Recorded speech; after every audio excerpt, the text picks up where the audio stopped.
your first witness. Your Honor, Roy Denny on behalf of the Commonwealth, call Officer Goldberg with Jefferson Town Police Department. All right, and for the record, this is the Commonwealth versus Jeremy Hagan. Officer Goldberg, if you'd raise your right hand, please. Yes, ma'am. Do you swear or affirm your testimony today is the truth and the whole truth and nothing but the truth, so help you God? Yes, ma'am. Okay. Officer Goldberg, would you please state your full name for the record? It's Daniel Jordan Goldberg. And where are you employed? I am currently employed as a patrol officer with the Jefferson Town Police Department. I'm going to draw your attention to January 1st, 2017. Where were you employed then? I was employed as a patrol officer with the J-Town Police Department. Okay. And on that date, did you have cause to come in contact with a Jeremy Hagan?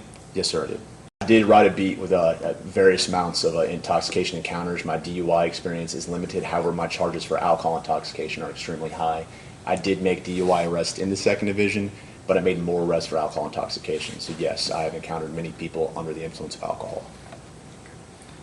And going forward, and again drawing your attention back to January 1st, 2017, can you describe exactly what occurred that caused you to come in contact with that? And do you see Mr. Hagan in the courtroom here today? Yes, he's sitting next to the counsel. All right, Yes. record reflect. And can you describe what exactly occurred that caused you to come in contact with him? Yes, to give times I would need my citation as to recall, so I can go off memory, or I could use my citation to be more accurate. Well, if he needs to refresh his memory at some point, he can, but you can go ahead and ask him. Okay. Okay. Did you remember the approximate time of day? No, I don't. I know it was daytime, but I would need a citation for the time, sir. Okay. Your Honor, may I approach to refresh the memory on the time? No objection. Okay.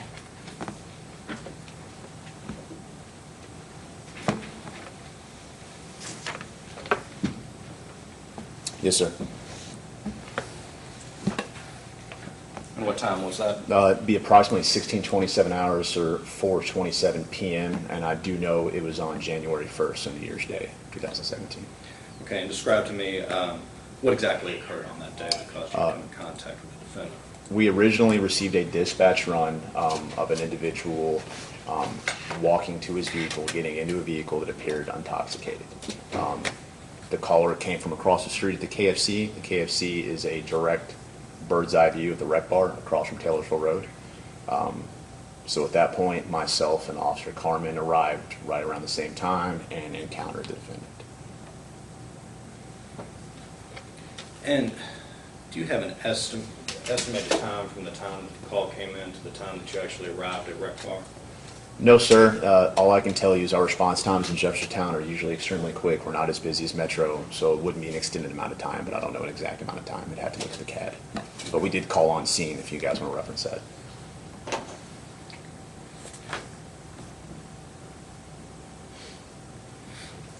And when you arrived on scene, what did you find? We found the vehicle first in the description on the run. I'd have to reference it in the citation, but I do know a vehicle description was given. That's how we found the vehicle. We approached it, we parked behind it, and we got the defendant's attention to speak with him to find out what was going on. Going back to the position of the car, where was it in the parking lot? Was it in a parking space, or do you recall? To my memory, it was in a parking space, sir. Okay, do you recall the position in the parking space? No, sir, I don't. Okay.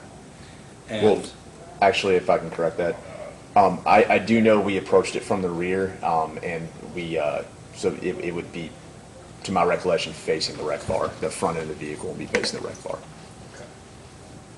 And since you pulled in behind the vehicle, Yes, sir. you approached the defendant, can you describe what happened after that? Yes, sir. So, anytime we encounter anybody, we do a tactical approach, given for safety reasons. So we park behind him and approach from the rear because we didn't know who we were dealing with. We approached, we got his attention. He opened the door, and as soon as the vehicle door opened, I noted I could hear the engine running. I'm sorry. I'm sorry, Okay. Judge. You could hear the engine running. It was you could hear it on the vehicle. And as soon as the door popped, I got the overwhelming odor, since the windows were up, of alcoholic beverage. That point, from my training, I made contact and spoke with the defendant. I could tell immediately that he had glassy, bloodshot eyes, slurred speech, and I asked to speak with him and to step out of the vehicle at that point. And then I could see that the keys were in the ignition, obviously, because the vehicle was running too. So he stepped out and spoke with us. Do you recall what gear car was in? No, sir, and when I either stop or encounter someone, I'm usually looking at the individual, and as long as there's nobody else in the car, then versus the interior of the vehicles, if that makes sense.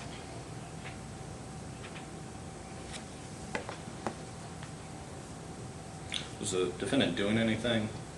Sir, I don't remember. I wouldn't know. Do you recall if he had anything in his hands? I don't remember. I can tell you he didn't have a weapon, but that's the only thing I'm looking for in his hands. I don't remember anything else that would have been in his hands. Do you remember his demeanor? Can you tell us about his demeanor when he exited the vehicle? Yes, I need to find a better adjective for this, but it was annoyed. I spoke with him, wanting to know why we were there. Once the door opened up, this originally was an encounter. I could smell, obviously, the strong smell of alcoholic beverage, and the vehicle being on, it turned into a stop. It transitioned once I smelled it.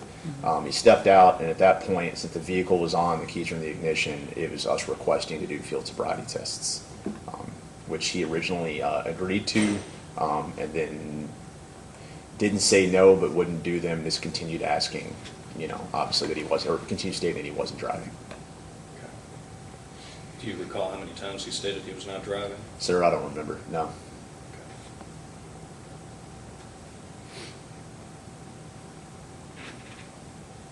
Do you recall any lights on the vehicle as you approached the vehicle? No, sir.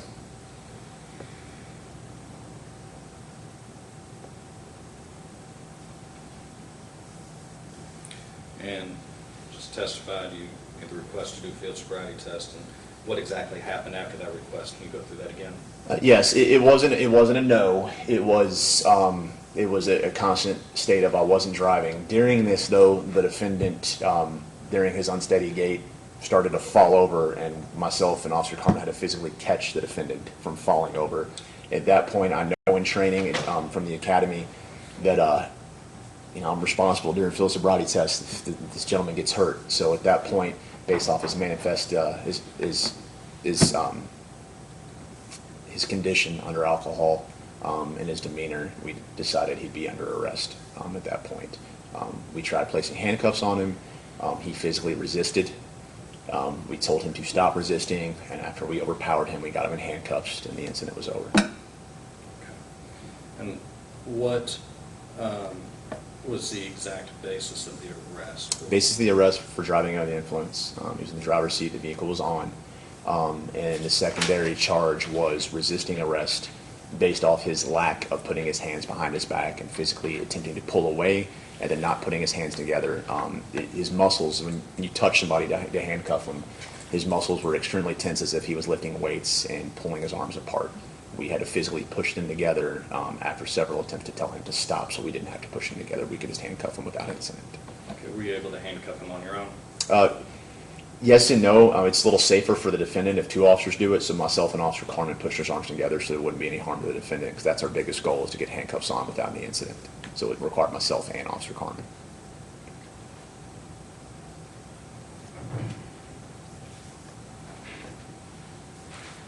Now, we'll focus on primarily right now, based upon your experience and training, as you stated, did you believe the defendant was under the influence of alcohol? Yes, sir. Further questions at this time?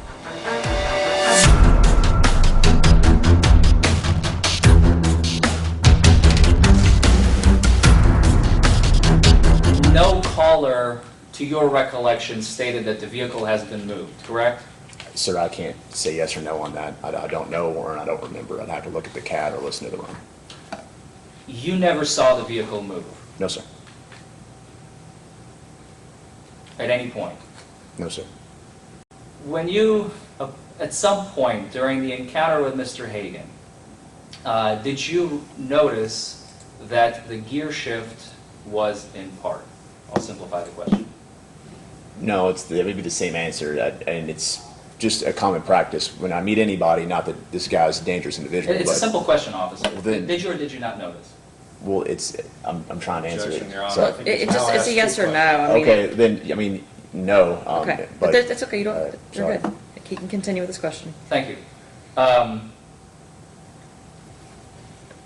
After you arrested Mr. Hagan, was the car left there or was it towed? I don't remember. I'd have to look at that. I need to refer to my citation for some of these questions, so I don't remember. To be frank, I don't believe this is in your citation, so I don't think it's going to be helpful. So if you don't remember, you don't remember. After you made contact with Mr. Hagan, did you notice that he had his cell phone in his hands and he was using it? No, sir. I don't remember what was in his hands. Do you recall, you stated that he was, you couldn't find a better adjective, but you said that he was annoyed. Do you remember that? Yes, sir. He's also made some statements to you, right? He made a spontaneous utterance in some statements, yes. I don't need the legal terminology, just he made statements to you, and I think you already testified to a couple of them. He told you that he was not driving, correct? Correct. And he said that several times. More than once. More than once. Did he? Which cruiser was he placed in after he was placed under arrest? Was it in your cruiser? I transported him to the jail, so yes. I don't know what vehicle originally, but he was in my cruiser to go to jail. On the way to the jail, do you remember him continuing to make statements about the fact that he was not driving? I don't remember that. I remember he made statements, but I don't remember other than one statement what he said. Do you remember him stating that his bar tab was still open and he was going to go back into reg bar? Sir, like I said, I only remember one statement because it's in my citation. I don't remember our conversation. It's been a few years. Do you remember him making a statement to you that his he still had tokens for the arcade at rec bar? Sir, I don't remember any other statements other than the one made in the citation, sir. It's Do you recall him smoking a cigarette at the time of your encounter with Mr. Hagan? I don't remember. So, if I'm clear, just to clarify the record, all you remember is the fact that he was intoxicated, based on your testimony, correct? I remember that, yes. That the vehicle was parked, correct? Vehicle was parked, correct. Was never moved, correct? I can't testify to that. It wasn't moved in my presence, sir. In your presence. Okay. All I'm asking is from your presence, from what you saw, heard, seen, smelled, etc. We're only going over that, officer. Okay. You never saw the vehicle move, No, sir. and you have, you stated the engine was on, correct? Correct. Was the heat turned on? Do you Sir, recall? I don't remember that, no. I don't believe I have any other.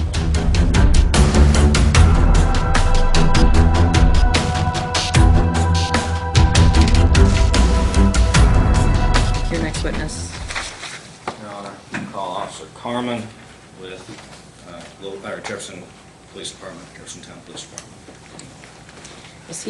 Are we okay to release this officer, or do you want him to stay? If he wants to stay, I'll stay now. It's okay. on duty. All right.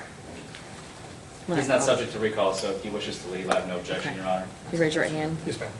Do you swear or affirm your testimony today will be the truth, the whole truth, and nothing but the truth, so help you God? Yes, ma'am. All right, have a seat, please. Did you participate in the arrest of a Jeremy Hagan? Yes, sir. Okay, do you see him in the courtroom? Yes, sir. Okay. And my questions are going to be fairly limited. Testified that you had experience in DUI.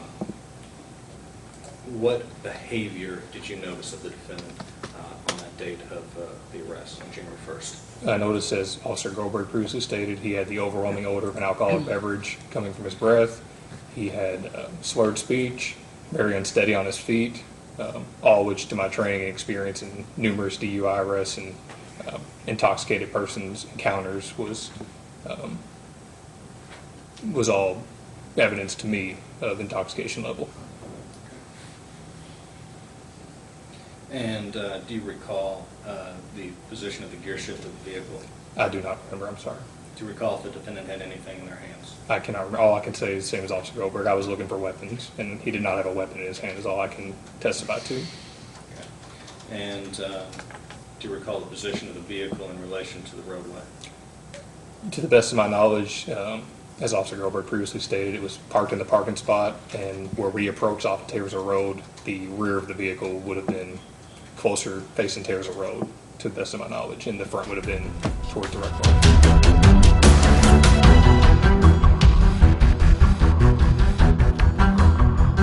Just a few brief questions, Officer. You stated The vehicle was parked in a parking spot, correct? Yes. You never saw it move. No, I did not. Did you hear when Mr. Hagan was saying that he was not driving the vehicle? I heard it Objection, when, Your Honor, I think that's outside of the scope of the direct examination. This is not a trial, Your Honor. The rules of evidence are relaxed. I'm simply asking him another question that he was present, so I think he can answer whether or not it happened or not. He was present at the scene. The scope of my direct was just the intoxication. I don't believe that a suppression hearing can be limited to the scope of direct, because the rules of evidence are very relaxed in suppression hearings. For trial, I would agree. All right, I'm going to allow it. Thank you.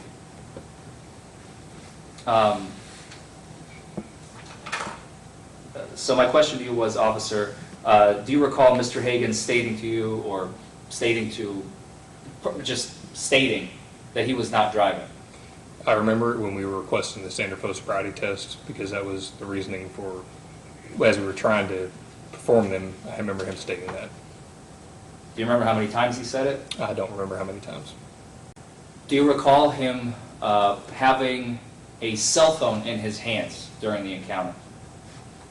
As I previously stated, I cannot recall if he had a cell phone. All I can remember is that he did not have a weapon, because that's all I'm looking for when I first come in contact with somebody, is any weapons that can harm me, my partner, or somebody else. Do you recall him stating that his bar tab was still open and he was going to go back? I do not recall him saying that. I can't remember. Do you recall him stating that he had tokens for the arcade at Rec Bar? I do not remember, to the best of my knowledge, him ever saying that. No further questions. All right. Anything else? All right, thank you for your testimony. We step down. Any other witnesses for the county? No, Your Honor. Any witnesses? No, Your Honor.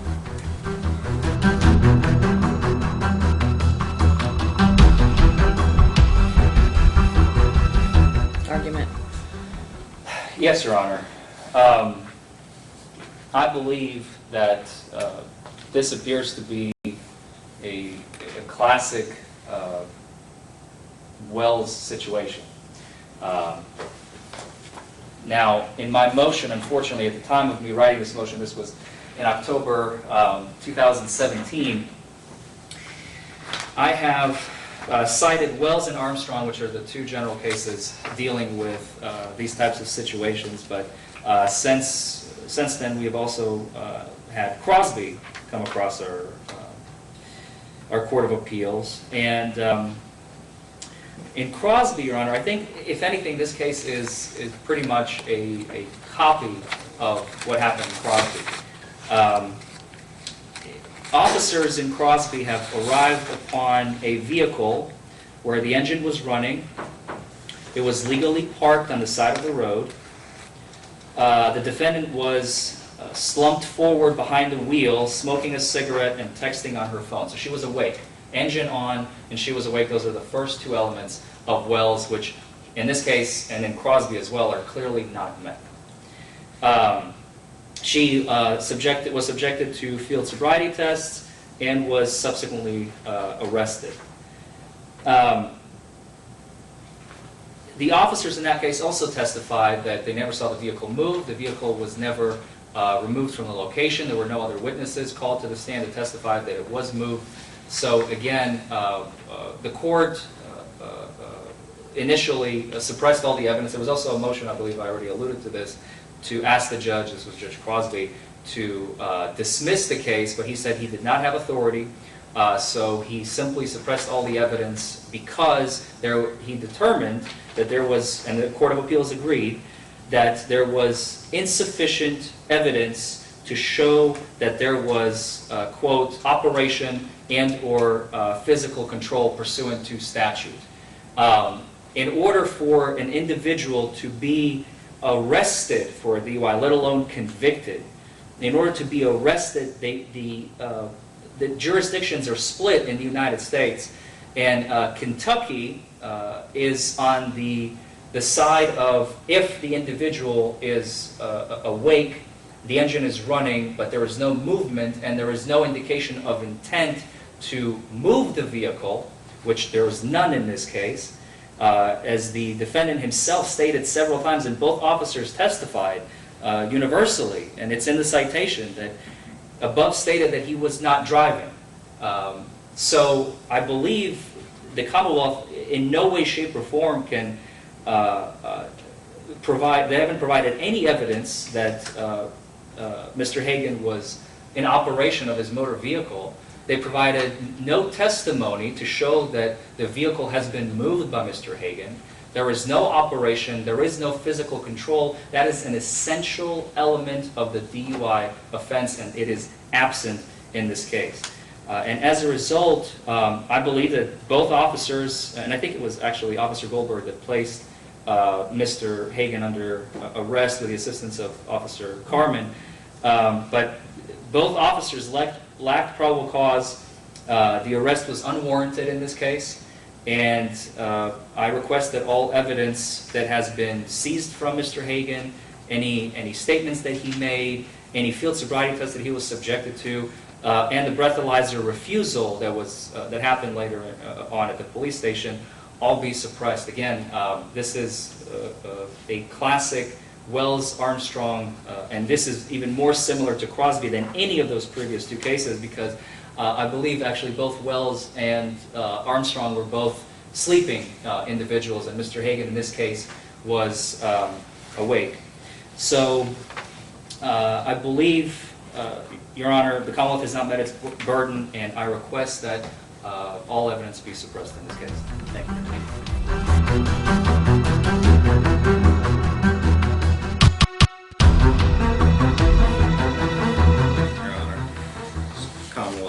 That you deny the defendant's motion to suppress the evidence in this case, and the reasons are fairly simple. I want to frame it first that we're here for whether or not there was probable cause for the arrest. This is not a trial, as we discussed in the preliminary procedural issues. The Commonwealth has the burden at trial and has the burden at a suppression hearing, but the burden is much lower at a suppression hearing, is whether or not probable cause exists for an arrest. In this particular case, what we have is an intoxicated person, a phone call from a caller who, the officer testified that they had received an anonymous caller and received a run from dispatch.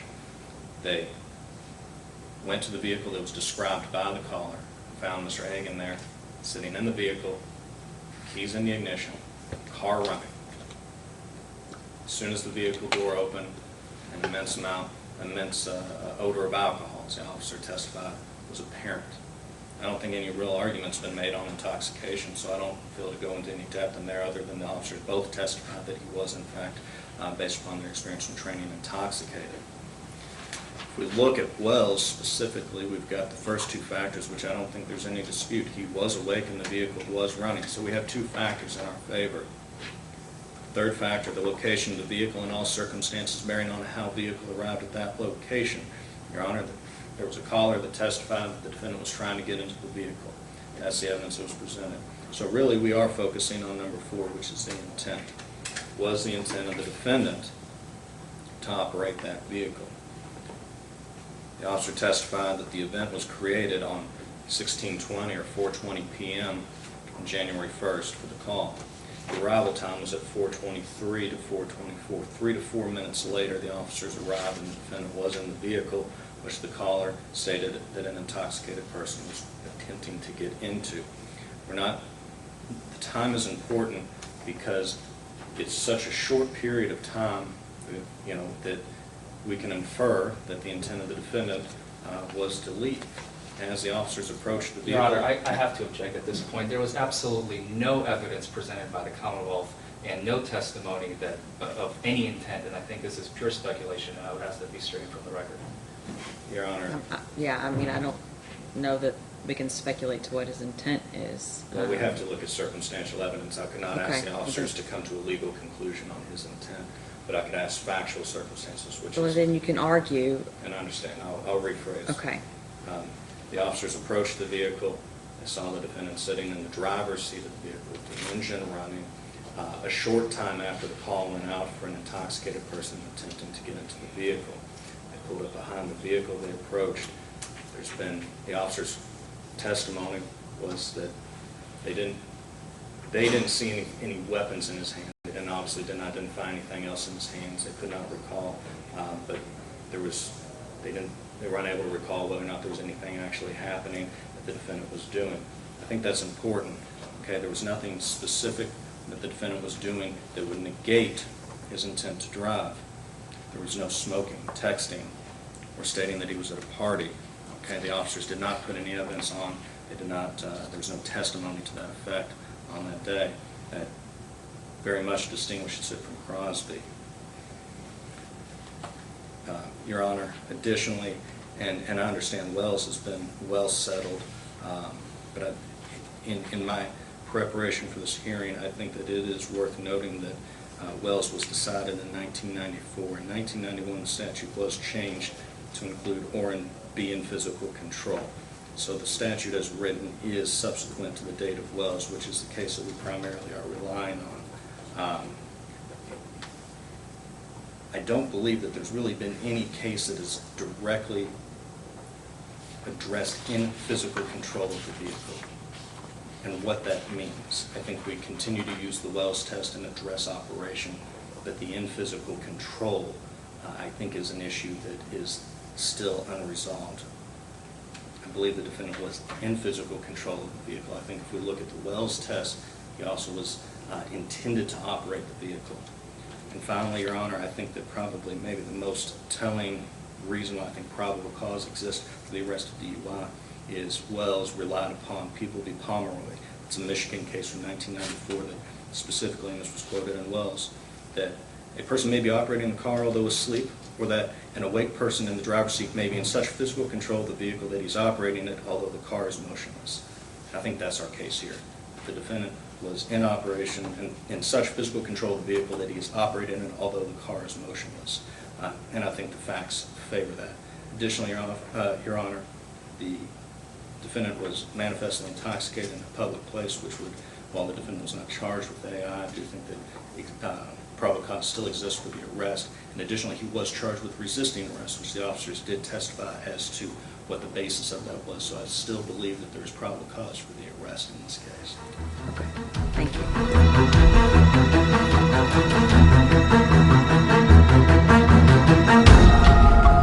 I respond briefly, Judge? Sure.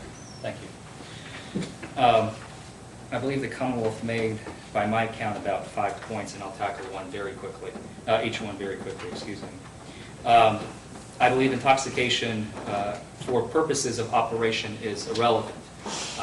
So the Commonwealth's argument mentioning the fact that he was intoxicated, although relevant for an AI, and if the case here is that he was intoxicated in public, which I still don't think is merited since he was sitting in his car, but if the Commonwealth believes the case is an AI case, they should amend the charge to an AI charge.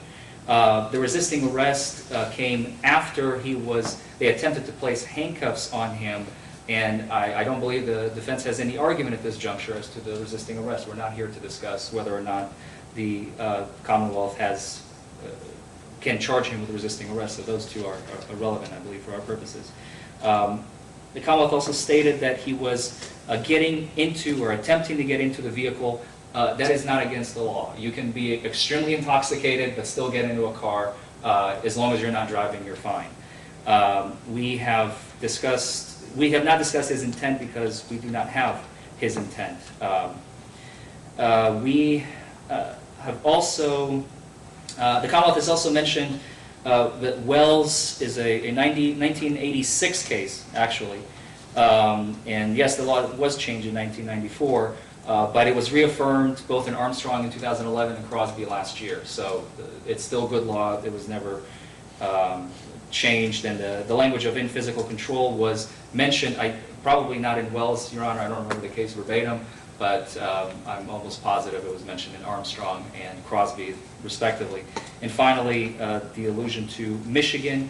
There is absolutely no, it's not persuasive, it's not authority in this case, and therefore I don't think it's even relevant at all. So, thank you.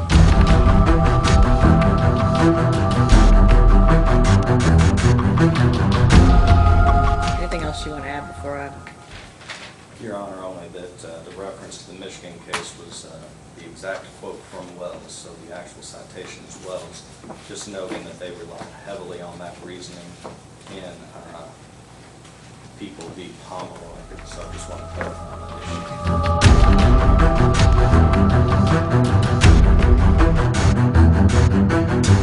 issue. All right. First and foremost, I want to thank the officers for the job you all do on a daily basis. I know it's a dangerous job that you all do on a daily basis, and you all protect the community at large, and you protect not only people who are charged as defendants, but all of us. So you're just basically making sure that we're all safe out there on the road. So I really just appreciate that. Based upon the totality of the circumstances, while Mr. Hagan was awake and the car was running, it was January 1st, 2017.